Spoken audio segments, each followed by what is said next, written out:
ఈ పుచ్చకాయలు మన లోకల్గా పండించింది నెల్లూరులో సర్వేపల్లి సైడ్. సుమారు వాళ్ళ దగ్గర 300 ఆవులు, దేశీ ఆవులు ఉన్నాయి. వీళ్ళు సనాతన్ జీవన్ ట్రస్ట్ అని చీరాలలో బాగా ఫేమస్. ఈ సర్వేపల్లిలో 200 ఎకరాల్లో ఆర్గానిక్ ఫార్మింగ్ చేస్తున్నారు ప్రజెంట్. ఈ పుచ్చకాయలు కేజీ 25 రూపీస్ మాత్రమే.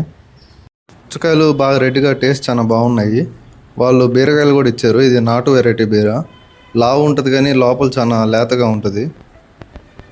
వాళ్ళ గోశాలలో ఆవులు కడిగిన నీళ్ళని కూడా ఒక ప్లేస్కి వస్తాయి. అవి ఒక ట్యాంకర్లో తీసుకొచ్చి వాటిని వడగట్టి ఇట్లా డ్రిప్లో వదులుతారు. ఆ డ్రిప్లో వదిలిన ఆ నీళ్లు పొలానికి, అన్ని పంటలకి రీచ్ అవుతాయి. వీళ్ళు ఎలాంటి కెమికల్స్ వాడకుండా ఇట్లా ఆవు పేడ, పంచగవ్య అలాంటివి యూస్ చేసి పండిస్తున్నారు. మార్కెట్లో కూడా కెమికల్గా పండించిన పుచ్చకాయ కేజీ 20 రూపాయలు ఉంది.